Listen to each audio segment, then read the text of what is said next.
அரண்சை நேயர்களுக்கு வணக்கம். நான் மதன் அறிவுலகன். இன்று நமது சிறப்பு விருந்தினர் ஆய்வாளர் கிருஷ்ணவேல் அவர்கள். நிறைய விஷயங்கள் விவாதிக்க இருக்கிறோம். அவரை வரவேற்கலாம்.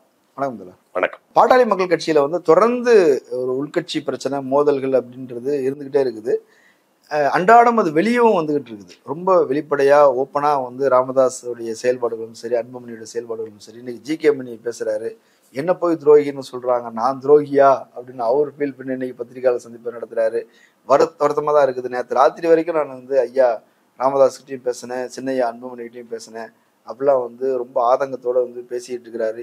அவர் பேசுற துணியே பார்த்தோம் அப்படின்னா ரொம்ப ஆபத்தான நிலையில அட்மிட் பண்ணிருக்கிறோம். இன்னும் நல்ல செய்தியை தெரியல, 24 மணி நேரம் கழிச்சுதான் டாக்டர் சொல்லுவேன்னு சொல்றாருங்கிற மாதிரி அவருடைய பேட்டி இருக்குது. எப்படி பார்க்க ஜி.கே. மணி அவர்கள் நான் துரோகியா அப்படின்னு கேட்டோடனே எனக்கு டக்குன்னு டோரா பூஜி தான் ஞாபகம் வந்தது. குள்ள நெறி திருடக்கூடாது சொல்லுங்க, குள்ள நெறி திருடக்கூடாது சொல்லுங்க, என்னது நான் திருடனா அப்படின்னு அந்த கேரக்டர் கேட்குற மாதிரி. அவர் பாவம், அவர்லாம் கட்சிக்காக எவ்வளோ வேலை பார்த்தவர், எவ்வளோ மூத்த தலைவர். அவரெல்லாம் போட்டு இந்த மாதிரி டார்ச்சரை கொடுத்துக்கிட்டு இருக்காங்க அப்பாவும் பிள்ளையும். இதில் என்னன்னா, ராமதாஸை பொறுத்தவரை அவருக்கு என்ன நோக்கம்னு எனக்கு சரியா புரியப்பட மாட்டேங்குது. இப்போ அவரோட பேரன் அந்த முகுந்தன், அந்த பையனை கொண்டு வரணும்னு அவர் பிளான் பண்றாரு அப்படின்னா, இது என்னவோ பரம்பரை சொத்தை 2ஆ பங்கு வச்சு கொடுக்குற மாதிரி இருக்குது. இது பையன் பொண்ணுடைய குடும்பத்துல கட்சிக்கு எதுவுமே அதிகாரமோ எதுவுமே செய்யல. அவங்க வருத்தமே என்னன்னா, எல்லாமே நீ தம்பி குடும்பத்துக்கு பண்ணிட்டீங்க, எனக்கு எதுவுமே பண்ணலன்னு சொல்லும் போது இன்னைக்கு ராமதாஸை பராமரிக்கிறது அந்த குடும்பம் தான் பராமரிக்குது. இவர் சென்னையில செட்டில் ஆகிட்டாங்க. அதுக்காக நீங்க என்ன கட்சி என்ன உங்க பனையூர் பங்களாவா 2ஆ பங்கு வச்சு கொடுக்கறதுக்கு? கட்சி மக்கள் தைலாபுரத்தோடைய கட்சி தாங்க அது. சரிங்க, தைலாபுரத்தை வேணா பங்கு வச்சு கொடுங்க 2ஆ. ஆமா, இப்ப தைலாபுரம் எப்படிங்க பங்கு வைப்பீங்க நீங்க? தைலாபுரத்துலதான் அவர் இருக்கிறாரு, அவருடைய மகள் இருக்கிறாங்க, பேரன் இருக்கிறாரு. பேரனுக்கு கொண்டு செஞ்சு கொடுக்கணும் அப்படின்னு போது சரி வயசு வரும்போது செய்யலாம் அப்படின்னு இருந்தா. அப்படி இப்போ பெரிய பையன் ஆகிட்டா, நல்லா ஆக்டிவா இருக்கிறான். ஐடிவிங்க நல்லா ஆக்டிவா பண்றான். இன்னும் சொல்ல போனா அன்புமணியை விட ரொம்ப ஆக்டிவா இருக்கிறாங்களா சொல்றாங்க. அன்புமணியோட ஆக்டிவா இருக்காருன்னு சொல்லுங்க, அதை வேணா ஒத்துக்கிறேன். சரி, அதை வேணா ஒத்துக்கிறேன். அன்புமணி என்னைக்குங்க ஆக்டிவா இருந்தாரு? அதாவதுங்க, ராமதாஸ் அவர்கள் பாத்தீங்கன்னா மாற்று கருத்து கொண்டவர், நமக்கு மாற்றான ஒரு கட்சியாக உருவாக முயற்சி செய்தவர், அதெல்லாம் இருக்கட்டும். ஆனாலும் அவர் அடிப்படையில பார்த்தோம்னா ஒரு நல்ல உழைப்பாளி, களத்தில் வேலை செய்யக்கூடிய ஒரு நபர். அதாவது கோயம்பேடு மார்க்கெட்டில் வாங்குற நாட்டு தக்காளி மாதிரி அவர். அங்கே கோயம்பேட்டில் மார்க்கெட்டில் அந்த நெரிசலில் கிடந்தாலும் அழுகி போகாது. நீங்கள் பையில் போட்டு வீட்டுக்கு கொண்டாந்து டைனிங் டேபிளில் போட்டாலும் இதாகாது, இல்லை பக்கத்தில் கூடையில் போட்டு வச்சிங்கனாலும் ஒன்றும் ஆகாது. அன்புமணி அப்படி கிடையாது. ரிலையன்ஸ் ஃப்ரெஷ்ஷில் வாங்கின செரி பழம் மாதிரி. அது அங்கேயும் ஏசியில இருக்கும், அதை அப்படியே கொண்டாந்து நீங்கள் ஃப்ரிட்ஜில் தான் வைக்கணும். வெளியே எடுத்து வச்சிங்கன்னா அழுகி போயிடும். அவர் அப்படியே இருந்து பழகிட்டாரு. அதனால அவருக்கு களத்தில் இறங்கி வேலை செய்ய தெரியல. அது அவரோட தப்பு இல்லை. களத்தில் ஆரம்பத்திலேருந்தே அவர் கூட்டு போகலன்றதும் இல்லை. அவர் ட்ரெயின் பண்றதுக்கு எவ்வளவு முயற்சிகள் நடந்ததுன்னு தான் சொல்றாங்க. என்னன்னா அவர் பொறுப்புக்கு வரும்போதே அமைச்சர் ஆயிட்டாரு. அது மட்டும் பிரச்சனை இல்லைங்க. நான் எப்போதும் அதான் ஒரு விஷயம் அடிக்கடி சொல்லுவேன். அரசியல்வாதியாக வாழ்றதுக்குன்னு தனியா ஒரு டயட் வேணுங்க. அது மாதிரி எல்லாராலையும் வாழ்ந்துட முடியாது. நீங்களும் நானும் ஒரு வேளை சாப்பாடு மிஸ் ஆகும், 2 வேளை மிஸ் ஆகும், 3ஆவது வேளை பசி உயிர் போய் மயக்கம் வந்துடும். ஆனால் ஒரு அரசியல்வாதி அப்படிலாம் வாழ முடியாது. டைம் கிடைச்சாதான் சாப்பிடவே முடியும். கிடைச்ச இடத்துல சாப்பிடணும், கிடைச்ச தண்ணியை குடிக்கணும், கிடைச்ச இடத்துல இன்னைக்கு ஒரு டீ பிஸ்கட் தானே, அதை சாப்பிட்டா இன்னைக்கு ஓட்டி ஆகணும். அந்த மாதிரி ஒரு உடல் அமைப்பு வரணும்னா நீங்கள் களத்தில் வேலை செஞ்சாதான் முடியும். இல்லைன்னா நீங்கள் அரசியலில் இருக்கவே முடியாது. இல்லைங்க, இப்போ ராமதாஸுடைய காலங்கிறது கட்சியை உருவாக்குற காலம். வன்னியர் சங்கத்தை அவர் தான் உருவாக்குறாரு, கட்சியை அவர் தான் உருவாக்குறாரு. அப்போ அவர் ஓடி ஓடி அவர் மட்டும் இல்லை, இன்னும் சொல்ல போனால் ராமதாஸ் மட்டும் இல்லை, ராமதாஸை போல பலர் அன்னைக்கு அந்த வேலைகளை ஜி.கே. மணி ஒரு காடு வெட்டி கூறி எத்தனையோ பேர் இருந்தாங்க, நிறைய பேர் வேலை செஞ்சாங்க. அதுக்கு பிறகு ராமதாஸ் வளர்ச்சிக்கு பிறகு அவங்கெல்லாம் ஒவ்வொருத்தர வெளியே போயிட்டாங்கன்னு சொல்றாங்க. அப்போ அப்படி ஓடி ஓடி வேலை செஞ்சு கட்சியை உருவாக்க வேண்டிய காலம். வீடு கட்டுற மாதிரி கெட்டியாச்சு, செட்டில் ஆயிருக்கிறார் அன்புமணி. அவரும் மறுபடியும் கட்சியை கட்டணும். தப்பு பண்றீங்க. ஒரு அரசியல் அப்படிங்கிறது வீடு கட்டுற மாதிரி இல்லை.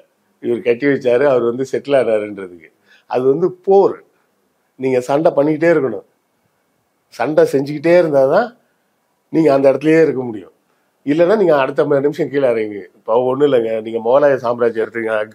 பாபர், அக்பர், ஹுமாயூன், அக்பர், ஜஹாங்கீர், ஷாஜகான், இவ்வளோ பேருக்கு அப்புறம் தான் அவுரங்கசீப் வர்றாரு. 49 வருஷம் ஆட்சி பண்ணாரு. 49 வருஷத்துல கிட்டத்தட்ட 70 போர்களை சந்திச்சிருக்காரு. நேரா போய் தன்னுடைய 85வது வயசுல கூட ஒரு சண்டைக்கு போறாரு. அது அன்னைக்கு சண்டை, இன்னைக்கு களத்தில் இறங்கி வேலை செய்யணும். நீங்க களத்துல இருந்துகிட்டே இருந்தாதான் மக்கள் உங்களை ஞாபகத்துல வச்சுப்பாங்க. அதான் எங்க அப்பா செஞ்சு கொடுத்துட்டாரு, நான் செட்டில் ஆகலாம் ஆக முடியாது. அண்ணா வேலை செஞ்சாரு, அதன் பிறகு கலைஞர் வேலை செஞ்சாரு, அதன் பிறகு ஸ்டாலினும் வேலை செஞ்சாரு, ஊர் ஊரா போனாரு. எத்தனை வாட்டி டீ குடிக்கிற போட்டோ எல்லாம் வந்தப்ப கிண்டல் பண்ணிட்டு இருந்தாங்க, சீன் போடுறாரு பாரு, டீ குடிக்கிற போட்டோ எல்லாம் எடுத்து போடுறாங்கன்னு. ஏன் நீங்க போய் தான் ஆகணும்.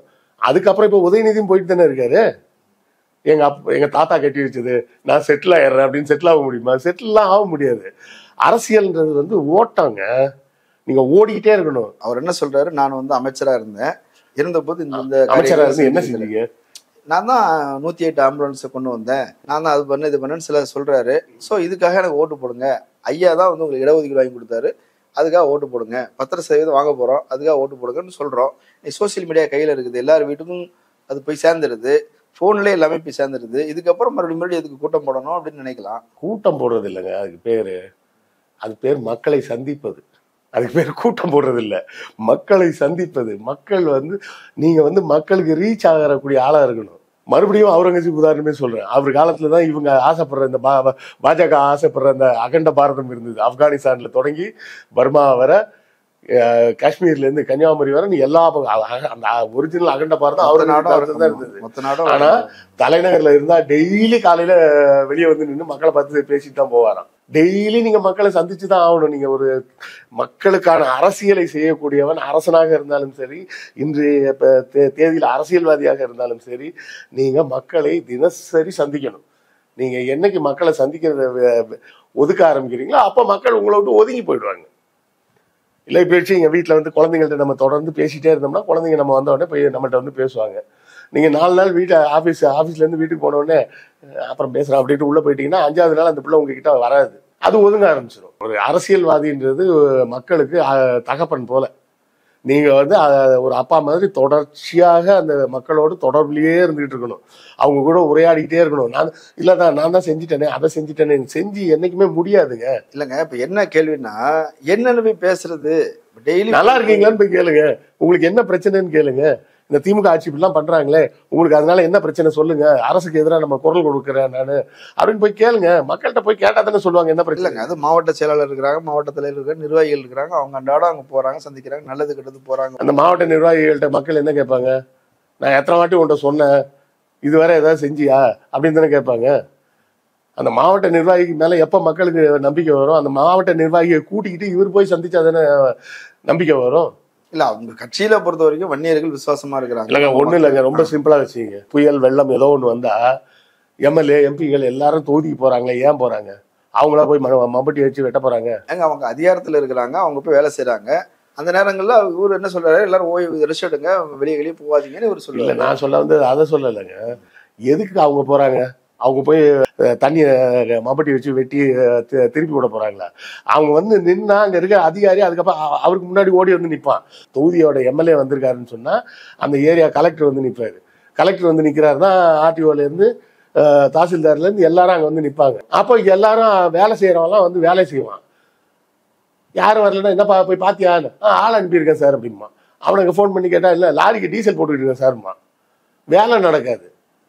அப்ப நீங்க மக்களை போய் சந்திச்சு நீங்க அதாவது வீட்டுக்குள்ள இருந்துட்டே பாலிடிக்ஸ் பண்ணலாம்னா அதெல்லாம் பண்ண முடியாது. அது ஜெயலலிதாவாலே முடியல. இன்னொன்னு என்னன்னா, அவர்கிட்ட குறைகள் இருக்கலாம், ஆனா அவர் தான் அடுத்த குறைகள்லாம் இல்லைங்க.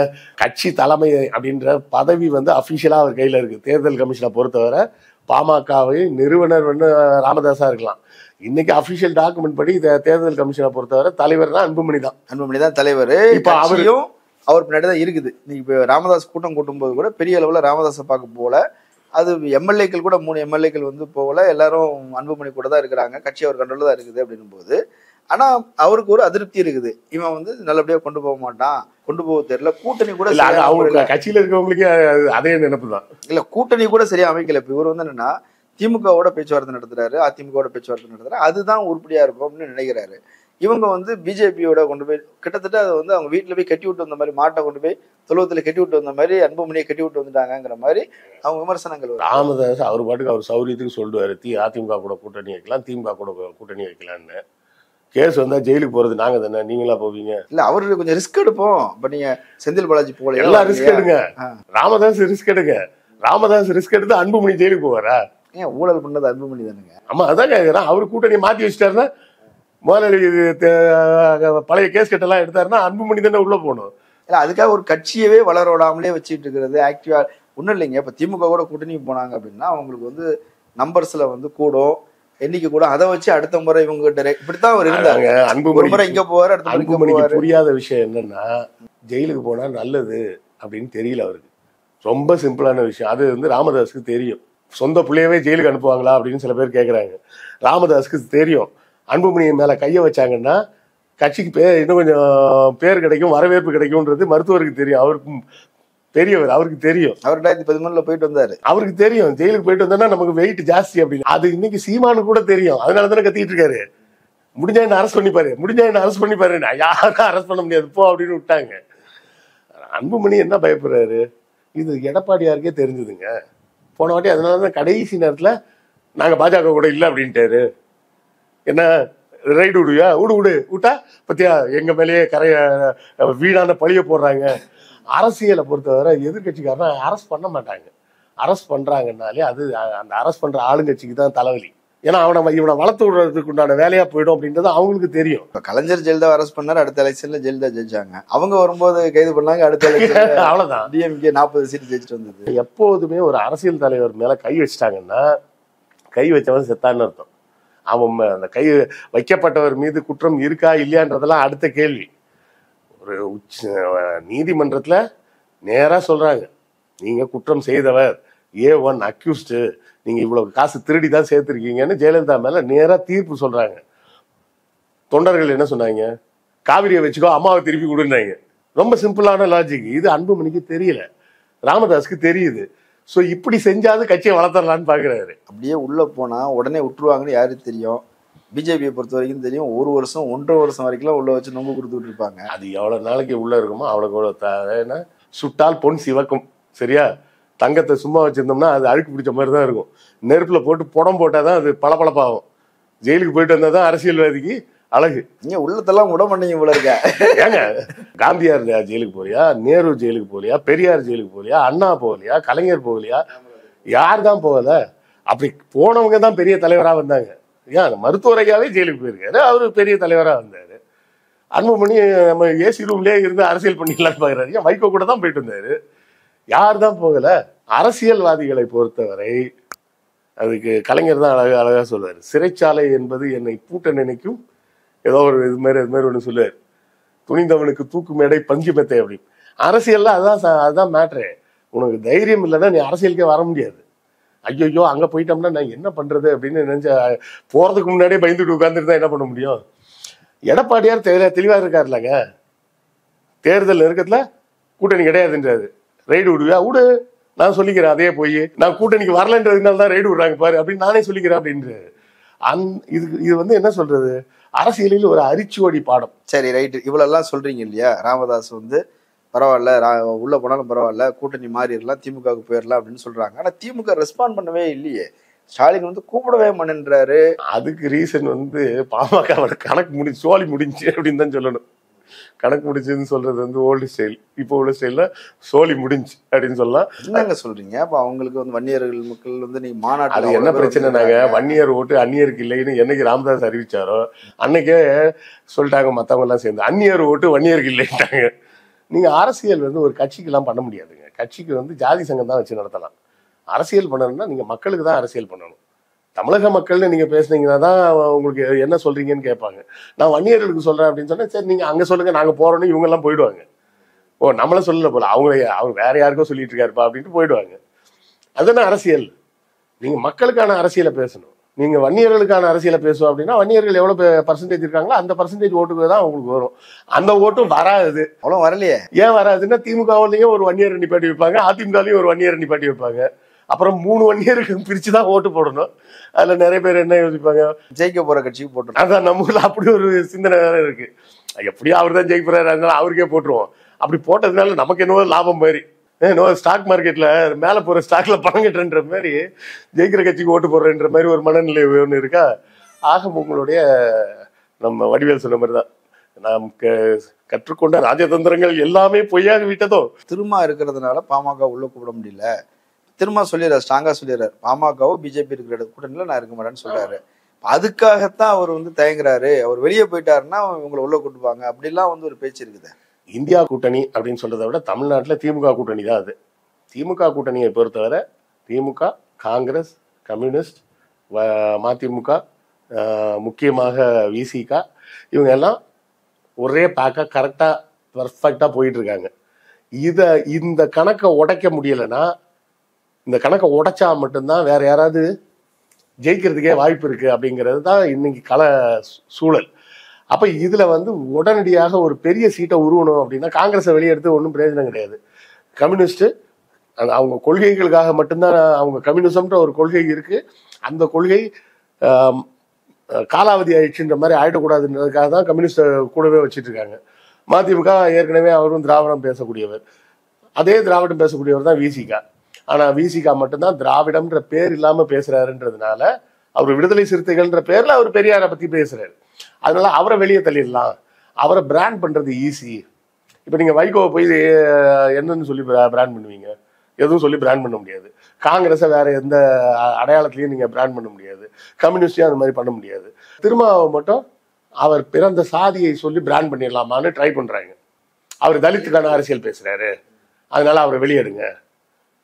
அதனாலதானே ஒரு கூட்டம் போட்டாரு இவரு, தலித் அல்லாத இந்துக்கள் மாநாடுன்னு ஒண்ணு போடுறேன்னு போட்டாரு. இல்ல அதுக்காக முயற்சிகள் செஞ்சாங்க, அப்பதான் அந்த அம்மா உள்ளதுக்கு.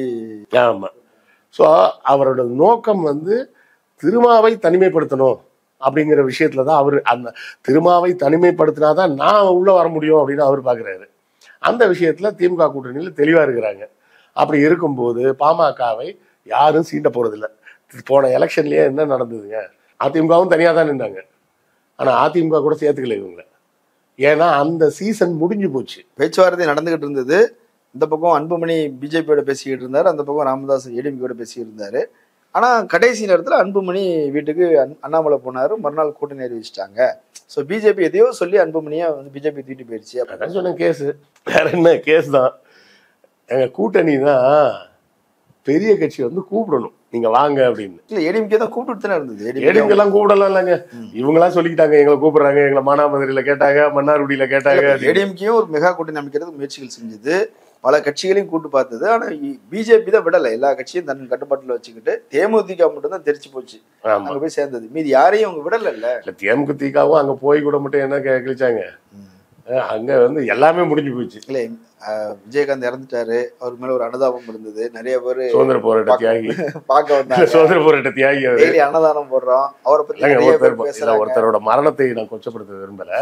அவர் ஒரு திரைப்பட நடிகர். அதை தாண்டி அவரோட குவாலிஃபிகேஷன் என்ன, மக்கள் பணியில அவரோட பங்களிப்பு என்ன? சினிமா நடிச்சார், சினிமால ஹீரோவா நடிச்சார், சம்பாதிச்சதுல கொஞ்சம் உதவி செஞ்சாரு, அதெல்லாம் இருக்குது. அது வந்து அவருக்கு தெரிஞ்சவங்களுக்கே உதவி பண்ணுவாரு. நான் கூட தான் உதவி பண்றேன் எல்லாருக்கும்.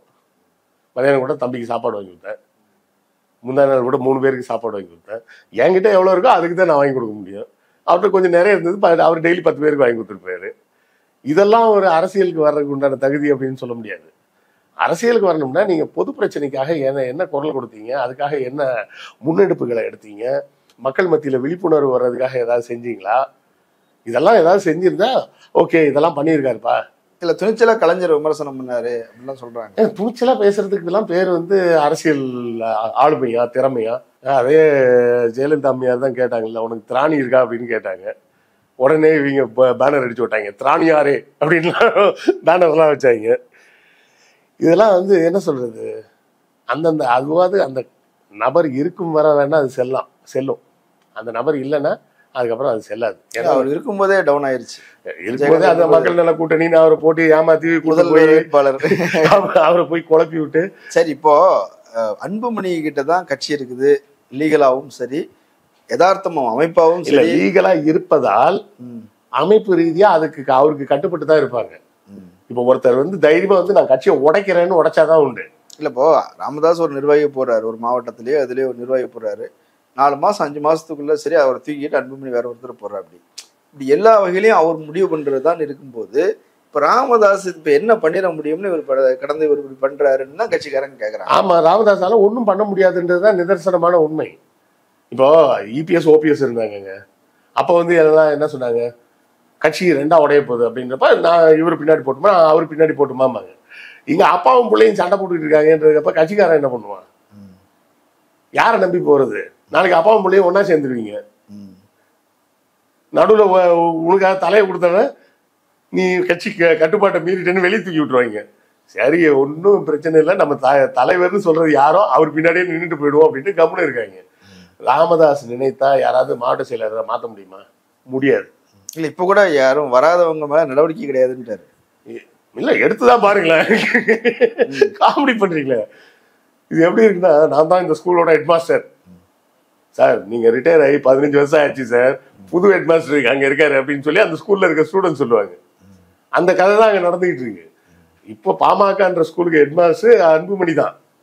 ராமதாஸ் ரிட்டையர் ஆயிட்டாரு. நான் தானே இந்த ஸ்கூலே கட்டினேன், இருந்துட்டு போ அப்படின்னு பேசிட்டு இருக்க முடியாதுல்ல. அதைத்தான் கட்சிக்காரங்க சொல்றாங்க. ஐயா, நீங்க இந்த ஸ்கூலை நீங்களே கட்டியிருக்கலாம், ஆனா உங்க பேச்சை கேட்டு நாங்க ஏதாவது செஞ்சா ஹெட் மாஸ்டர் எங்களை தான் உதைப்பாரு. பெரியவரே ரொம்ப டிஸ்டர்ப் பண்ணாதீங்க, உங்க மேல ஒரு மரியாதை வச்சிருக்கிறோம், நாங்க பாடம் படிக்கிறோம், என்னவோ நாங்க ஒண்ணு பண்ணிக்கிறோம், கட்சியை எங்கிட்ட கொடுத்துட்டீங்க, நாங்க பாத்துக்கிறோம், கொஞ்சம் ரெஸ்ட் எடுங்க அப்படின்னு அவங்க நினைக்கிறாங்க. ஆனா அவர் என்ன சொல்றாரு, நான் வந்து வயசாயிருச்சு அப்படின்னு நினைக்காத, என் கைய பாரு, பதட்டம் எல்லாம் அப்படி பிடிச்சாருன்னா அதெல்லாம் கூட நம்ப வச்சிருக்காங்க பாருங்க. அப்படி பிடிச்சாருன்னா ஐயா வலிக்குது அப்படின்னு நடுங்குவாங்களாம்.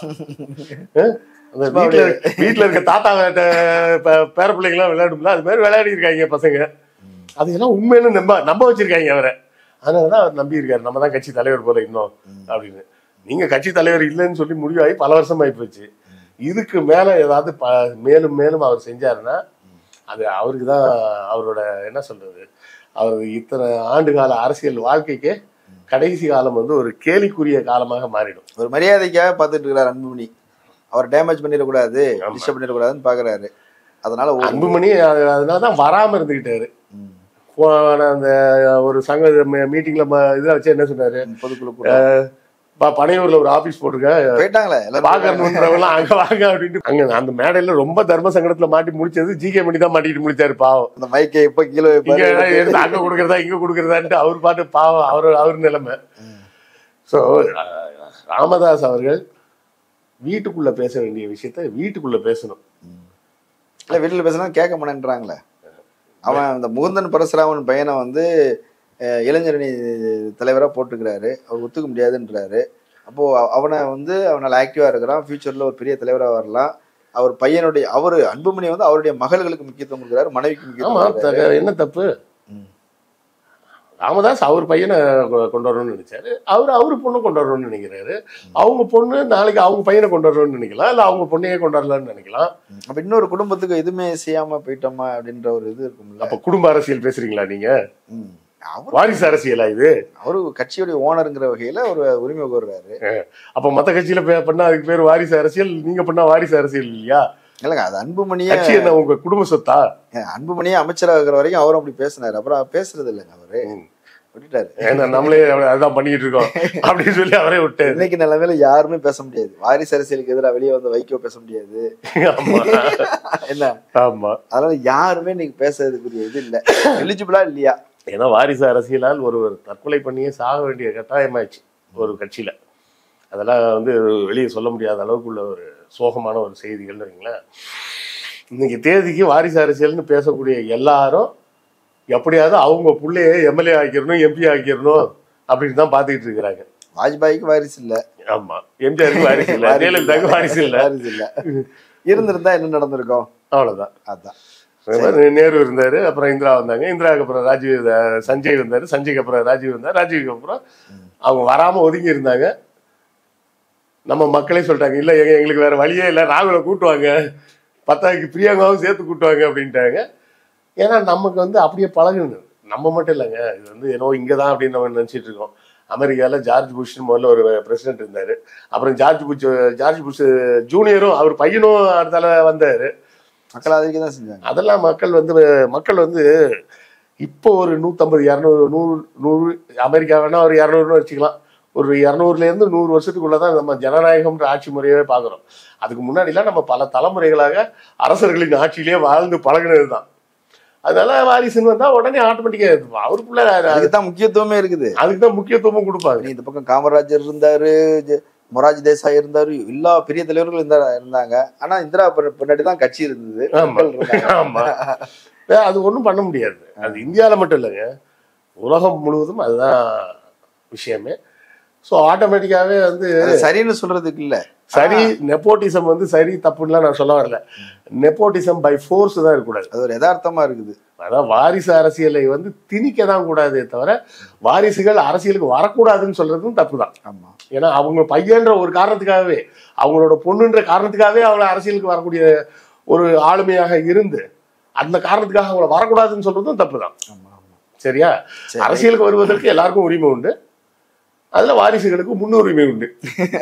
அப்படின்னு தான் வச்சுக்கலாம். நீங்க நிறைய தகவல்கள் சொல்லியிருக்கிறீங்க. பாட்டாளி மக்கள் கட்சியுடைய யதார்த்த நிலைமைகள் இன்னும் ரொம்ப மோசமாகிட்டு இருக்குது. அடுத்தது என்ன ஆகுங்கிறதும் நமக்கு தெரியல, போக போக பார்க்கலாம். கலந்து கொண்டு கருத்துக்களை பகிர்ந்தமைக்கு நன்றி. நன்றி. நேரில் மற்றொரு விருந்தினரோடு மீண்டும் சந்திக்கலாம். நன்றி. அரண்சை நண்பர்களுக்கு வணக்கம். அரண்சை ஊடகம் சுயேட்சையாக இயங்குவதற்காகவே உருவாக்கப்பட்டது. நாம் செய்கிற வேலை உண்மையிலேயே மக்களுக்காக செய்கிறோம் என்பதை நீங்கள் நம்பினால், வாய்ப்பு இருந்தால் இந்த ரேசர் பே QR கோடுக்குள்ளே நீங்கள் வந்து அதை ஸ்கேன் பண்ணி எங்களுக்கு உங்களால் இயன்றதை, விருப்பம் இருந்தால் ஆதரவு தெரிவிக்கலாம்.